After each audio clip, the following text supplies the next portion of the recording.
Lowell, come on up. Good morning.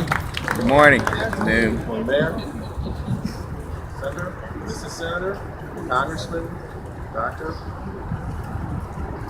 Cosby. Yes, sir. Chief Justice, Minister, Reverend, Generals, and to all our honored guests and friends, and to most importantly, to you, our heroes. I again ask our committee to stand because this is, I'm bringing greetings from two African-American former U.S. cabinet members. When we decided to hold the celebration, I reached out to former U.S. Secretary of Transportation Bill Coleman. He's a Philadelphian, Germantown High, University of Penn. He's also co-author for the brief for Brown versus Board of Education. And he was commissioned as a second lieutenant in the Army Air Corps 477th Composite Fighter Bomber Group. But like with most things with Mr. Coleman, he didn't leave it there. He was sworn in as a Major General in the U.S. Army to serve on the Court of Military Commissions in 2006. He was honorably discharged in 1945 and then took up another charge in 2006. Unfortunately, at the age of 94, he could not make it. So he asked a good friend of his, who was the 65th Secretary of State of the United States of America, former Joint Chairman, Chairman of the Joint Chiefs of Staff, and also National Security Advisor, General Colin Powell, if he could make it, and unfortunately he could not. So on behalf of Colin Powell and the committee, I read this letter.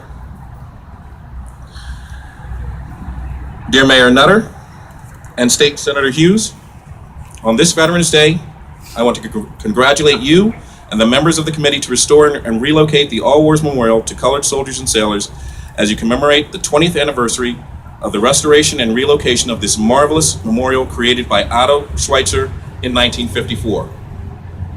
While I can't be with you today, I thank and applaud all of you for your tremendous efforts to restore the memorial and relocate it to the originally intended site, the Benjamin Franklin Parkway.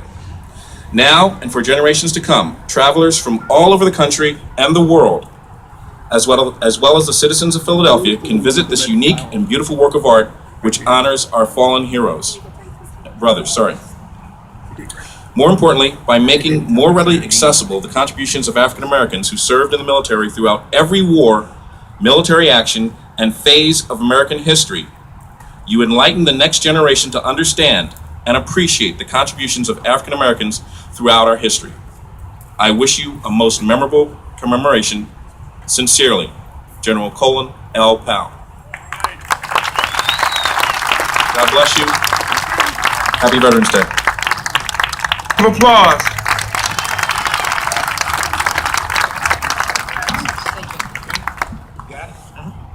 Good afternoon. My name is Wanda Grover, and I am a United States Army Vietnam era veteran.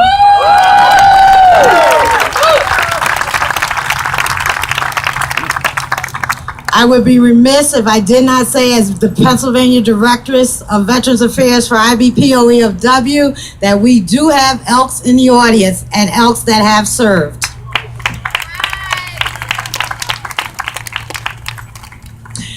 It is my pleasure to introduce our next two speakers to you. Major General Wesley E. Craig, the Adjutant General of Pennsylvania, and Thomas A. Brown, the Junior Vice Commander of the Veterans of Foreign Wars. Major General Wesley E. Craig is responsible for command, control, and supervision of nearly 20,000 soldiers and airmen of the Pennsylvania National Guard, 6 state-owned veterans homes, and programs for Pennsylvania's 1 million veterans. General Craig is a graduate of Temple University, where he was commissioned as a second lieutenant and given the title of Distinguished Military Graduate. He is an accomplished armor officer and cavalryman and has completed numerous and various military career courses to include the prestigious United States Army War College. General Craig has served in numerous staff assignments and has commanded at every level in both the active and reserve components of the Army. Before assuming his present duties, his most recent assignment was as the commanding general of the 28th Infantry Division, the oldest continuously serving division in the United States Army. General Craig is the recipient of numerous military awards and decorations, to include the Distinguished Service Medal and the Legion of Merit. He and his wife, Marta, have 2 children. And now we will have General Craig and Thomas A. Brown follow.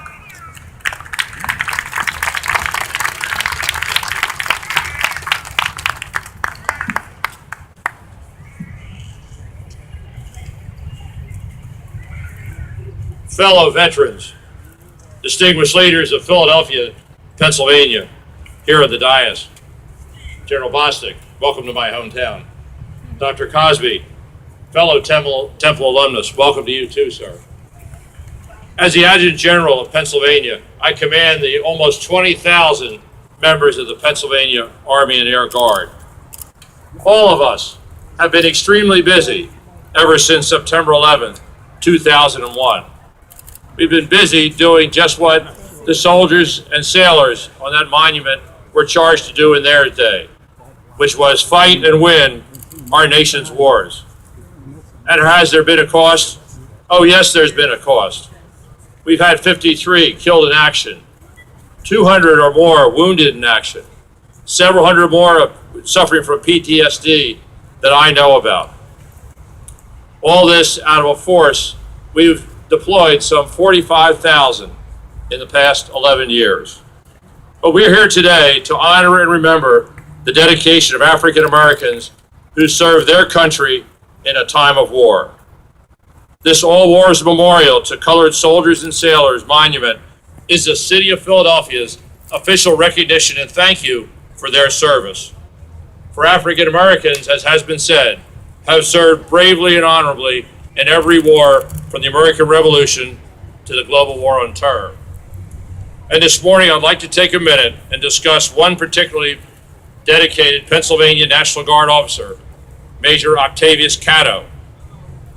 Catto began his career as a professor at the Institute of Colored Youth, the forerunner of today's Cheney University. During the Civil War, as other people have mentioned, the call went out to raise African American troops to join the U.S. colored troops. Prominent citizens here in Pennsylvania, in Philadelphia, joined them together to recruit and train these men. Among them were Octavius Catto and Frederick Douglass. These men worked together with the newly formed Union League of Philadelphia to help fill the ranks of these regiments. They trained not far from here at Camp William Penn in Lamont, Cheltenham Township. Eventually, 11 regiments were raised and trained here from the Philadelphia area. Credit belongs to Catto and Douglass and their friends. These units greatly added to the strength of the Union Army in a tremendous time of need.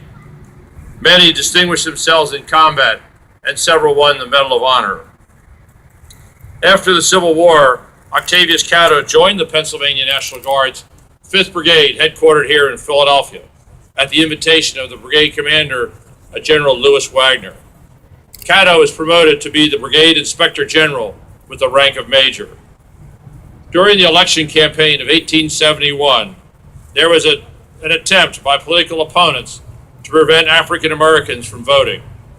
During this campaign, Catto was activated to quell riots and prevent this kind of intimidation from happening. While on duty, he was shot and killed not far from his home. The public funeral held in his honor by the city of Philadelphia was the largest since that of Abraham Lincoln in 1865. The public outrage this murder caused eliminated the intimidation of black voters. Sometime later in the 1880s, General Wagner published General Order Number 1, issuing the Catto Medal, establishing the Catto Medal in honor of this martyred hero. This medal was awarded several times and then was lost in antiquity. This medal was approved for reinduction in the Commonwealth Military Decoration System on December 2011 and is now annually awarded to members of the Pennsylvania National Guard who distinguish themselves through military service, community support, and public service. And we have done that every year since then. The spirit of Major Caddo, like many other colored soldiers and airmen who served their Commonwealth and country, is still alive today, as you can see here by this gathering.